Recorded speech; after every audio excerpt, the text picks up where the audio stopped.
Di sebuah sudut kota, tepat di perempatan lampu merah yang sering macet, ada seorang pengemis lusuh yang orang-orang panggil Dodi.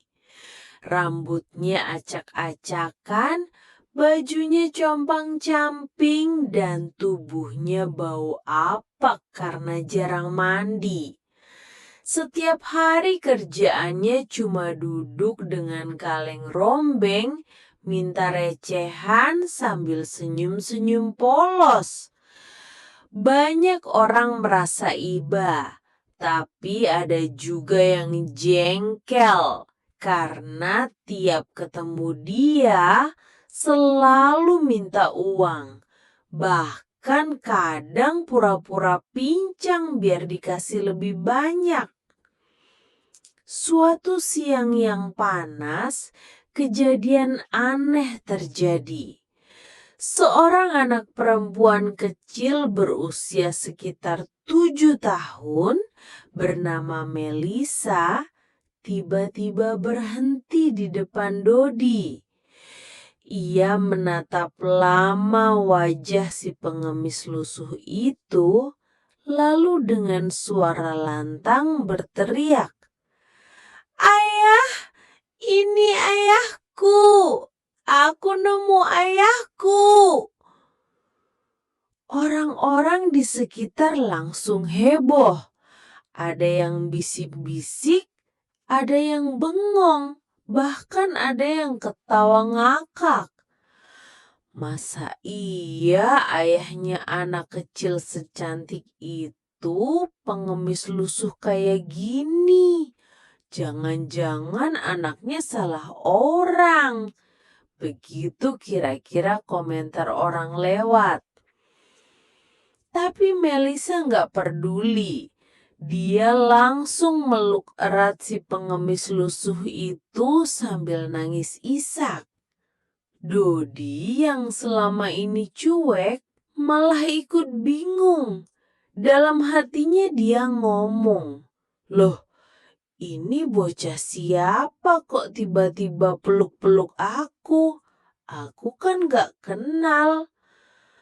Tak lama kemudian datanglah seorang wanita muda cantik bernama Sonia, ibu Melisa. Dengan wajah penuh kebingungan, Sonia mencoba menarik anaknya sambil berkata, "Melisa, kamu ini gimana sih? Jangan asal panggil ayah ke orang sembarangan. Apalagi ini, pengemis jalanan." Tapi Melisa nggak goyah. Dengan nada serius, ia berkata, "Bu, ini benar ayah. Aku udah nyelidikin sama detektif. DNA-nya cocok. Aku nggak salah. Ini ayah kita yang hilang 5 tahun lalu." Dek, Sonia langsung melongo. Wajahnya pucat, jantungnya berdetak kencang. Ia sempat mikir Melisa cuma ngarang. Tapi ketika Melisa ngeluarin dokumen hasil tes DNA dari tas mungilnya, Sonia nyaris pingsan. Kertas itu jelas menunjukkan si pengemis jalanan itu 100% cocok dengan DNA ayah Melisa. Orang-orang makin heboh. Ada yang merekam, ada yang teriak-teriak. Bahkan ada yang mulai kasih hormat ke Dodi. Tapi Dodi sendiri cuma bengong. Dalam hatinya dia bilang, "DNA apaan? Aku mah cuma taunya cuma minta receh doang. Kok tiba-tiba jadi ayah orang kaya?"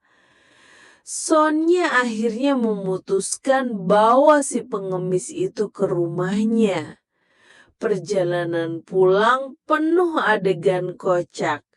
Di mobil, Dodi yang belum pernah naik sedan mewah malah asik pencet-pencet tombol AC. buka tutup jendela elektrik sampai bikin supir kesel. Sonia cuma bisa geleng-geleng kepala sambil ngomel.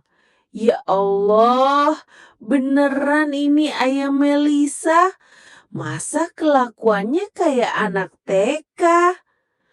Sampai di rumah, adegan lebih kocak lagi. Begitu masuk ke ruang tamu yang super mewah, Dodi langsung lepas sandal jepitnya dan duduk selonjoran di sofa empuk padahal bajunya masih bau jalanan. Pelayan rumah hampir pingsan, Sonia makin stres. Tapi Melisa ketawa bahagia sambil bilang, akhirnya ayah pulang juga. Karena nggak tahan sama baunya, Sonia nyuruh Dodi mandi. Dan disinilah titik balik kocaknya terjadi. Setelah mandi, potongan rambut dirapihin, ganti pakaian jas yang dulu pernah disimpan, ternyata penampilan si pengemis itu berubah drastis. Dari lusuh jadi super ganteng, benar-benar kayak aktor sinetron. Sonia sampai melongo nggak percaya. Dari yang tadinya jijik, sekarang malah salah tingkah. Pipinya merah padam. Pelayan rumah bahkan salah ngomong. Ibu, ini beneran suami ibu? Kok kayak opa Korea? Sonia langsung marah-marah. Tapi dalam hati dia juga nggak bisa bohong. Kalau wajah si Dodi yang sekalan benar-benar bikin jantung deg-degan. Di malam hari saat suasana rumah tenang, Melisa nempel terus sama ayahnya. Ia cerita panjang lebar soal masa lalu, gimana ia selalu berdoa tiap malam supaya bisa ketemu ayah lagi. Sementara Dodi meski amnesia, hatinya ikut terenyuh. Ada rasa hangat yang muncul, meski kepalanya masih penuh tanda tanya. Namun Sonia masih penuh keraguan. Ia belum bisa menerima kenyataan bahwa suaminya yang dulu CEO kaya raya kini pulang dalam wujud pengemis. Dalam hati ia sering bergumam, kalau memang ini suamiku, kenapa dia nggak ingat apa-apa? Apa jangan-jangan ini cuma trik? Tapi kenapa hasil DNA bisa sama? Keesokan harinya masalah makin rumit. Muncul berita heboh di koran dan TV. CEO Handoko yang hilang 5 tahun lalu ternyata hidup sebagai pengemis. Dunia bisnis geger. Saham perusahaannya naik turun. Dan keluarga besar terbelah jadi dua. Ada yang senang, ada yang gak percaya. Sonia tambah pusing. Rumahnya didatangi wartawan, tetangga kepo, bahkan ada kerabat jauh yang tiba-tiba datang bawa amplop, pura-pura peduli padahal cuma mau numpang makan. Situasi jadi penuh drama sekaligus kocak. Dan di balik semua itu, satu pertanyaan besar muncul. Apakah si pengemis lusuh bernama Dodi ini beneran Handoko, sang CEO yang hilang, atau cuma kebetulan mirip? Jawabannya bakal bikin semua orang melongo karena ternyata kebenaran lebih rumit dan lebih kocak dari yang dipikirkan siapapun. Kabar tentang kembalinya Tuan Handoko, sang CEO yang menghilang 5 tahun lalu, benar-benar bikin heboh. Bayangin aja, orang yang selama ini dikenal sebagai pengemis jalanan, rambut gimbal, baju compang-camping, bau kecut, tiba-tiba diangkat sebagai sosok penting dengan status DNA 100% cocok. Media massa sampai bingung bikin judul. Dari kaleng rompeng ke kantor pusat holding. CEO kaya raya yang nyamar jadi gembel. Bahkan ada tabloid gosip yang bikin judul Handoko kena kutukan, jadi miskin demi cinta. Sonya, istri sah yang selama ini menanggung semua tekanan hidup, makin pusing. Di satu sisi, anaknya Melissa seneng banget karena merasa doa-doanya terkabul. Tiap malam, Melissa selalu berdoa, "Ya Allah, kembalikan ayahku." Dan sekarang doanya terkabul. Meskipun ayahnya pulang dalam wujud yang aneh, bau, jorok, dan kelakuannya nggak nyambung. Di sisi lain, Sonya sendiri masih penuh keraguan. Setiap kali melihat wajah Dodi yang setelah mandi dan cukur ternyata ganteng banget, hatinya goyah. Tapi begitu Dodi buka mulut, Sonya langsung tepok jidat. Contohnya, suatu malam Sonya nanya serius, "Kalau kamu beneran suamiku, coba sebutin kode berangkas di kantor." Dodi jawabnya, santai sambil ngemel kerupuk. "Kode? Oh, itu gampang. 1, 2, 3, 4, 5. Sama kayak password wifi warung pecel lele." Sonya langsung nyaris melempar sendal. "Ya ampun, ini suami gue beneran apa hasil tukeran di terminal?" Melissa ngakak di samping sambil bilang, "Mama, sabar.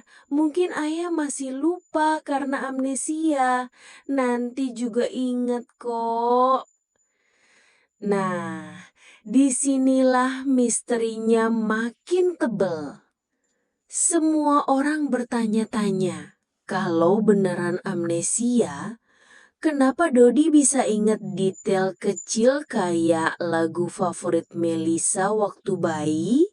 Atau kebiasaan Sonya tidur miring sambil peluk guling? Hal-hal pribadi yang cuma diketahui suami istri, tapi anehnya soal bisnis dan perusahaan otaknya blank total. Kabar makin ruwet ketika muncul tokoh baru, Andri, adik tiri Handoko yang sejak dulu sirik sama kakaknya. Andri ini levelnya komedi banget, sok pintar, padahal bego, sok keren, padahal norak. Begitu dengar kabar Handoko kembali, Andri langsung panik. Karena selama Handoko menghilang, dia yang ngatur-ngatur perusahaan. Meski ngaturnya kayak main monopoli. Aset dijual, saham dipakai buat modal pamer. Bahkan sempat mau beli robot AI senilai 12 triliun yang ujung-ujungnya rusak gara-gara ketumpahan kopi. Investor ngamuk, karyawan demo, dan Andri jadi bulan-bulanan media. Jadi, begitu Handoko muncul lagi, Andri merasa posisinya terancam. Dia mulai bikin rencana licik. Harus ada bukti kuat kalau pengemis itu bukan Handoko, tapi cuma imposter. Adegan makin lucu ketika Andri ngajak tim ahli kunci dunia buat buka brankas legendaris di kantor pusat. Brankas itu katanya cuma bisa dibuka sama Handoko asli karena kodenya rahasia banget. Satu persatu ahli coba. Ada yang profesor matematika, ada yang hacker internasional, bahkan ada dukun yang bawa kemenyan. Semua gagal total. Brankas itu tetap terkunci rapat. Di tengah kesemua keributan, tiba-tiba Melisa yang masih bocah dengan polosnya bilang, "Coba ayah pegang tanganku, nanti aku yang buka." Sonya kaget. Andri ngakak. Halah, anak kecil mana bisa buka brankas 12 kombinasi. Tapi ternyata brankas kebuka.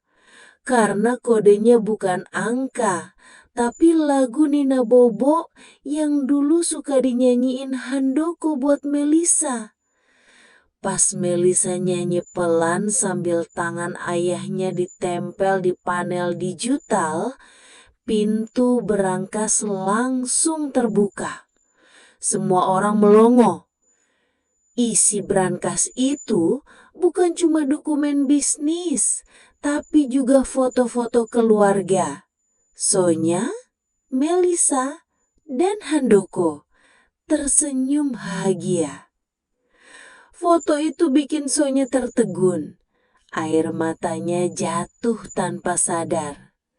Di titik itu, Sonya mulai yakin pengemis lusuh yang sekarang berdiri di sampingnya memang suaminya sendiri.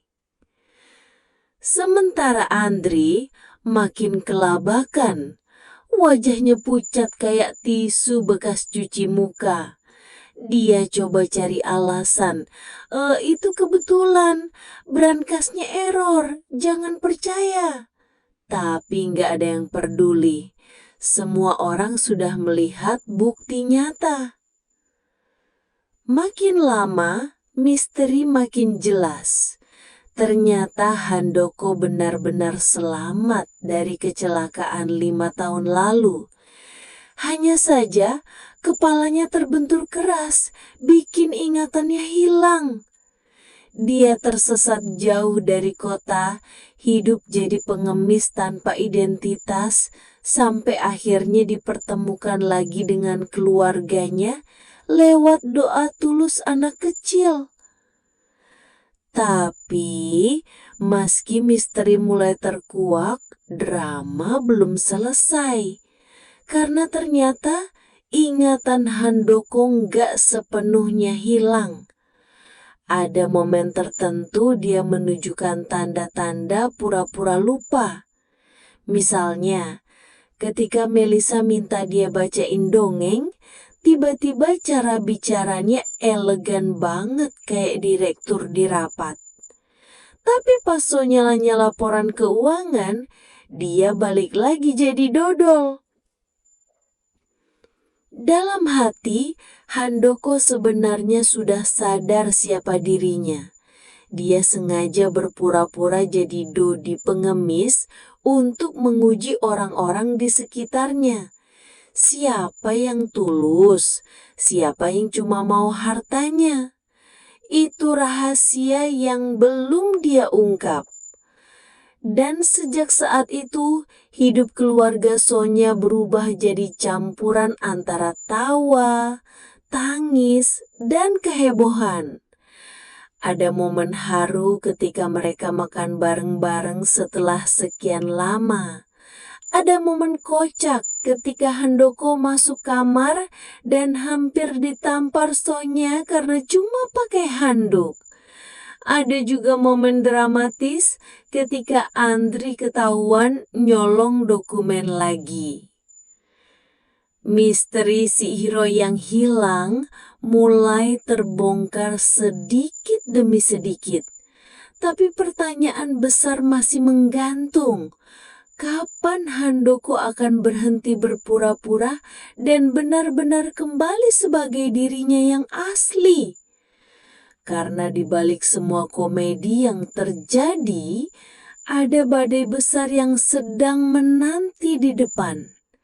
Perebutan kekuasaan, pengkhianatan, dan cinta lama yang butuh ditebus dengan keberanian. Setelah berangkas terbuka dan bukti makin jelas, Sonya sudah nggak bisa lagi menyangkal. Pengemis lusuh bernama Dodi memang suaminya, Handoko. Meski sikapnya masih sering dodol, tapi tanda-tanda kecil selalu bikin hati Sonya goyah. Dan sejak saat itu, suasana rumah berubah total. Dari yang biasanya tenang, sekarang jadi kayak panggung drama komedi setiap hari. Awalnya, Sonya niat ngajarin suami pengemis ini biar bisa berperilaku normal lagi. Dia bilang, kalau kamu mau tinggal di rumah ini, kamu harus belajar sopan santun. Jangan kayak di jalanan. Tapi bukannya belajar, Handoko malah sering bikin Sonya geleng-geleng kepala. Contohnya pas sarapan.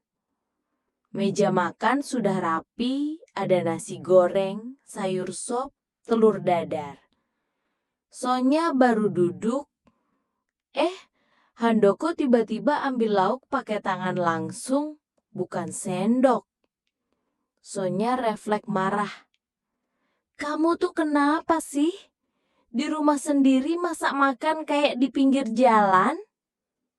Handoko nyengir polos. Loh, enakan gini, lebih berasa hangatnya. Lagi pula, dulu kamu suka kan kalau aku? Sonya langsung terdiam, wajahnya merah. Melisa ngakak-nakak. Mamah malu tuh. Belum cukup ada kejadian lebih kocak. Suatu sore, Handoko keluar kamar mandi cuma pakai handuk. Badannya ternyata atletis, berotot, dan kulitnya mulus gara-gara dirawat diam-diam sama Melisa dengan lotion. Handoko jalan santai ke ruang tamu sambil nyari baju. Sonya yang lagi duduk baca majalah langsung terlonjak, hampir nyiram teh ke bajunya sendiri. Astaga! Kamu itu suami atau model sabun? Pakai baju dong, jangan sembarangan keluyuran kayak gini. Handoko dengan polosnya jawab, Loh, dulu kamu suka lihat aku gini kok. Soalnya makin salah tingkah, pipinya panas, matanya celingak-celinguk takut pelayan rumah lihat. Nah, adegan-adegan kayak gini yang bikin rumah mereka kayak sinetron komedi. Handoko selalu ngeluarin kalimat-kalimat setengah nakal, tapi nada polos. Bikin Sonya antara kesel, malu, tapi diam-diam seneng. Di sisi lain, Melisa sering ngerjain ayahnya. Pernah dia bilang, Ayah, kalau sayang mama, coba bikinin jus alpukat buat mama.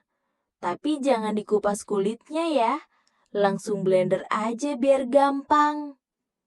Handoko nurut dong, dan hasilnya jus alpukat warna hitam kehijauan penuh serabut kulit. Pas Sonya lihat, dia mau muntah, tapi Melisa ketawa ngakak sampai nangis. Lalu ada momen romantis nggak sengaja. Malam itu listrik rumah mati, gelap gulita. Sonya lagi jalan pelan sambil bawa lilin. Tiba-tiba kesandung dan hampir jatuh. Handoko sigap nangkapnya, lilin hampir padam. Wajah mereka super dekat. Mata ketemu mata. Sunyi sejenak. Jantung Sonya berdegup kencang. Handoko sempat berbisik. Aku masih ingat. Aroma parfummu gak pernah berubah. Sonya kaget, pura-pura marah. Udah jangan gombal tengah malam gini. Tapi begitu masuk kamar, mukanya merah kayak kepiting rebus. Yang bikin makin lucu, Handoko kadang kebablasan ngomong. Pernah dia nyeletuk pas lihat Sonya pakai daster tipis. Wah, kebun masih rapih ya, kayak dulu. Sonya langsung lempar bantal. Astaga, mulutmu itu loh. Tapi malamnya, Sonya diam-diam senyum sendiri. Ingat ucapan kocak suaminya. Kehidupan sehari-hari jadi penuh warna. Handoko yang pura-pura lupa soal bisnis, ternyata lihai bikin suasana rumah gak pernah sepi. Kadang bikin Sonya naik darah, kadang bikin pipinya panas. Tapi yang jelas bikin hubungan mereka pelan-pelan hangat lagi. Tapi di balik semua komedi itu, ada tanda-tanda serius. Handoko sering bengong sendirian di balkon malam-malam, seolah pikirannya jauh. Dia belum cerita kalau sebenarnya ingatannya sudah pulih sebagian. Dia sengaja menunda, karena ingin tahu siapa yang benar-benar tulus di sisinya. Sonya, meski sering kesal, mulai merasa hatinya kembali jadus cinta. Tapi dia gengsi ngaku. Di depan Melisa dia bilang, ayahmu itu bikin mamah pusing. Tapi begitu Melisa pergi, Sonya duduk sendiri sambil senyum tipis, memandangi Handoko dari jauh. Drama, komedi, dan sedikit bumbu nakal aman bercampur jadi satu. Rumah yang dulu sepi, kini penuh tawa, salah paham, dan percikan cinta lama yang kembali tumbuh. Tapi di balik semua itu, badai besar masih menunggu. Karena Andri, si adik tiri licik, sedang menyiapkan rencana baru buat menjatuhkan Handoko. Dan kalau rencana itu berhasil, bukan cuma perusahaan yang hancur, tapi keluarga Sonya juga bisa ikut berantakan. Sementara di rumah Sonya, suasana penuh tawa dan gombalan. Di sisi lain kota ada adegan yang bikin kepala siapapun geleng-geleng. Si Andri, adik tiri Handoko, lagi sibuk bikin ulah baru. Sejak kabar kembalinya Handoko mencuat, Andri panik bukan main. Bayangin aja, selama 5 tahun terakhir dia berlagak jadi bos besar di perusahaan, padahal kerjanya cuma buang-buang duit, pesta, dan bikin keputusan konyol. Puncaknya, dia pernah bikin gebrakan teknologi canggih yang katanya bakal bikin perusahaan Handoko melesat ke level internasional. Ide gilanya adalah beli robot AI seharga 12 triliun rupiah. Katanya, robot ini bisa ngatur bisnis, jadi asisten pribadi, bahkan bisa masak rendang sama bikin kopi. Investor awalnya terpukau, apalagi waktu Andri presentasi pakai slide penuh gambar robot keren mirip film Hollywood. Tapi kenyataannya, robot 12 triliun itu nyalanya aja udah susah. Baru dinyalain, langsung bunyi error, bip-bip, sistem tidak dikenali. Lebih parah lagi, robot itu malah sering jatuh sendiri, ketabrak tembok, Dan suatu kali bahkan nyemplung ke kolam ikan karena jalannya ngawur. Investor yang datang demo malah ketawa ngakak. Ada yang ngerekam buat bahan meme. Andri panik, wajahnya pucat kayak kertas HVS. Dia buru-buru nutup presentasi sambil bilang, "Ini cuma uji coba, tenang aja." Padahal jelas-jelas proyek itu udah ngabisin duit segunung. Malamnya, Andri stres berat, sampai nelen obat tidur kebanyakan dan pingsan sendiri di ruang kerja. Berita kegagalan robot 12 triliun ini langsung jadi viral. Media sosial rame, judulnya macam-macam. Bos gagal bakar duit 12T demi robot tukang nyemplung kolam. Robot mahal kalah sama pembantu rumah tangga. Bahkan ada yang bikin meme robot dibandingin sama rice cooker. Katanya lebih pinter rice cooker. Sementara itu, di rumah Handoko alias Dodi, diam-diam melihat berita itu di TV. Dia senyum miring sambil ngelus dagu. Dalam hati dia bilang, "Ternyata selama aku hilang, adikku yang satu ini tidak berubah. Masih sama-sama blow on, cuma sekarang levelnya internasional." Sonya yang duduk di sebelahnya komentar, "Ya Allah, 12 triliun dibuang cuma buat robot kayak gitu. Kalau duit segitu dipakai beliin rumput, bisa buat kasih makan kambing sekampung 3 generasi." Handoko nyengir, "Atau kalau buat beliin pisang, bisa bikin kebun se-Indonesia Raya." Mereka berdua ketawa. Melisa ikut nimbrung. "Mama, Ayah, jangan ngomong makanan terus. Aku jadi lapar." Tapi meski kelihatannya santai, Handoko sebenarnya udah mulai menyusun rencana. Dia tahu Andri nggak bakal tinggal diam. Dan benar aja, nggak lama kemudian Andri bikin aksi lebih gila. Mau memalsukan tanda tangan Handoko buat ambil alih saham perusahaan. Lucunya, palsuannya jelek banget. Tanda tangannya nggak mirip sama sekali.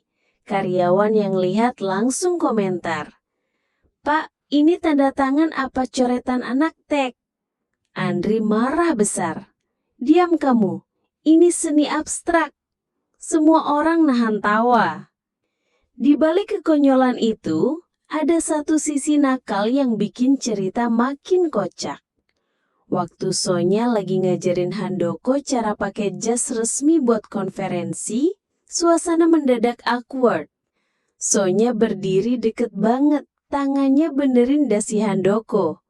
Jarak mereka cuma sejengkal. Handoko nyengir nakal, bisik pelan, "Dulu kamu paling suka benerin dasi aku sambil curi-curi cium pipi aku. Ingat nggak?" Sonya kaget, mukanya langsung merah. "Astaga, kamu ini kalau ngomong suka bikin deg-degan." Melisa yang tiba-tiba masuk kamar langsung teriak, "Mama, Ayah lagi apa? Kok muka Mama merah?" Sonya panik, "Ini panas, AC rusak." Handoko ngakak, Sonya makin salah tingkah. Edegan-edegan kayak gitu bikin suasana rumah tetap hangat meski di luar dunia bisnis lagi panas. Handoko sengaja belum nunjukin identitas aslinya ke publik. Dia masih pura-pura setengah amnesia biar bisa lihat siapa yang tulus sama dia. Dan ternyata makin lama rasa cintanya sama Sonya juga makin jelas. Meski sering bercanda nakal, ada momen dia serius bilang, "Aku mungkin lupa banyak hal, tapi aku nggak pernah lupa gimana rasanya jatuh cinta sama kamu pertama kali." Sonya terdiam, matanya berkaca-kaca. Sementara itu, Andri makin kalap, gagal dengan robot, gagal dengan tanda tangan palsu. Dia mulai mikirin cara ekstrim menjatuhkan Handoko dengan skandal. Dia sengaja sebar isu kalau Handoko yang sekarang sebenarnya cuma impostor. Katanya DNA bisa dipalsukan, foto bisa dilekayasa. Semua demi satu tujuan, harta dan jabatan tetap di tangannya. Masalahnya, Andri nggak sadar kalau semua rencananya bakal mental balik ke dirinya sendiri. Karena Handoko bukan cuma diam, dia udah nyiapin langkah balasan. Dan begitu waktunya tepat, seluruh kebodohan Andri bakal jadi bumerang yang bikin semua orang ketawa sekaligus kagum. Hari demi hari, drama makin memanas. Andri yang merasa dirinya makin tersudut, mulai pasang strategi terakhir dan terbodoh dalam sejarah hidupnya. Bikin surat wasiat palsu. Dalam surat itu, katanya Handoko sudah lama meninggal. Semua harta warisan dialihkan ke Andri. Suratnya dicetak pakai printer murahan. Tanda tangannya mirip coretan ayam. Capnya bahkan pakai stemper basah dari tukang fotokopi dekat rumah. Tapi Andri percaya diri. Dia bawa surat itu ke rapat direksi besar. Berdiri di depan semua orang dengan gaya sok berwibawa. Saudara-saudara sekalian, katanya lantang. Mulai hari ini, semua saham, semua kekuasaan jatuh ke tangan saya. Direksi awalnya bengong. Ada yang saling bisik, ada yang tahan tawa. Tiba-tiba salah satu komisaris senior angkat tangan. Pak Andri, ini suratnya kok ada watermark tulisan sampel gratis di pojok kanan. Ini surat wasiat apa brosur printer? Semua orang ketawa ngakak. Wajah Andri merah padam kayak kepiting rebus. Dia coba ngotot. Itu seni, jangan remehkan. Tapi di saat itulah pintu rapat terbuka dan masuklah sosok yang ditunggu-tunggu. Handoko. Dengan jas rapi, dasi terikat sempurna, aura CEO terpancar jelas. Semua orang langsung berdiri memberi hormat. Andri melongoh, keringat dingin mengalir deras. Kamu seharusnya sudah mati, teriak Andri panik. Handoko senyum tipis. Sayang sekali, aku masih hidup. Dan kali ini, aku nggak akan biarin kamu main-main lagi. Polisi masuk membawa bukti, rekaman CCTV, dokumen palsu, bahkan laporan proyek robot 12 triliun yang jadi bahan ketawaan netizen. Andri langsung ditangkap di tempat. Dia teriak-teriak, "Aku nggak bersalah, itu semua fitnah." Tapi nggak ada yang peduli. Investor lega, karyawan sorak-sorai. Semua orang tahu akhirnya kebodohan Andri sampai di ujung jalan. Di sisi lain, rumah Sonya kembali jadi tempat hangat. Setelah semua terbongkar, Handoko akhirnya buka suara. Dia jelaskan bahwa sebenarnya ingatannya sudah lama pulih. Dia sengaja pura-pura amnesia buat nguji siapa yang benar-benar tulus sama dia. Dan ternyata yang setia cuma Sonya dan Melissa. Sonya kaget sekaligus marah. Jadi selama ini kamu cuma pura-pura. Kamu tega banget bikin aku pusing. Handoko ketawa kecil. mulutmu itu ya suka seenaknya. Tapi senyumnya tipis, matanya berbinar. Dalam hati ia bahagia karena akhirnya suaminya benar-benar kembali. Ada adegan kocak lain. Malam itu Handoko pulang telat karena rapat. Begitu masuk rumah, dia kaget lihat Sonya duduk di sofa pakai gaun sederhana tapi elegan. Handoko bengong, matanya nggak lepas dari lekuk tubuh istrinya. Sonya salah tingkah. Apa lihat-lihat? Ada yang aneh ya? Handoko nyengir nakal. Bukan aneh. Kebunmu masih asri kayak dulu. Sonya langsung ambil sandal. Astaga, mulutmu itu ya. Tapi malam itu tawa mereka pecah. Disaksikan Melisa yang ketawa sambil nutup mata pura-pura nggak mau lihat. Seiring waktu, keluarga kecil itu benar-benar kembali utuh. Handoko resmi ambil alih perusahaan lagi, kali ini dengan gaya kepemimpinan baru. Lebih rendah hati, lebih dekat dengan karyawan. Sonya jadi pendamping setia, Melisa jadi sumber semangat. Semua trauma masa lalu pelan-pelan sembuh. Dan di puncak cerita ada pesta pernikahan ulang. Handoko dan Sonya berdiri di altar sederhana, disaksikan keluarga, karyawan, dan teman-teman lama. Sonya tampak anggun, Handoko gagah, Melisa jadi pembawa bunga kecil. Saat pendeta atau penghulu bertanya, "Apakah kamu bersedia?" Handoko nyeletuk, "Aku bersedia. Bahkan kalau disuruh nikah sama kamu tiap hari, aku rela." Semua tamu ketawa. Sonya malu-malu tapi senyum bahagia. Akhirnya setelah perjalanan penuh drama, tawa, tangis, dan kekonyolan, keluarga itu menemukan kembali arti cinta sejati.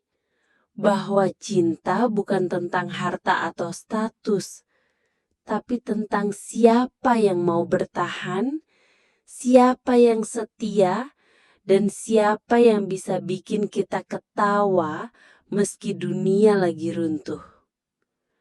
Dan tentang Andri, dia habiskan hari-harinya di balik jeruji.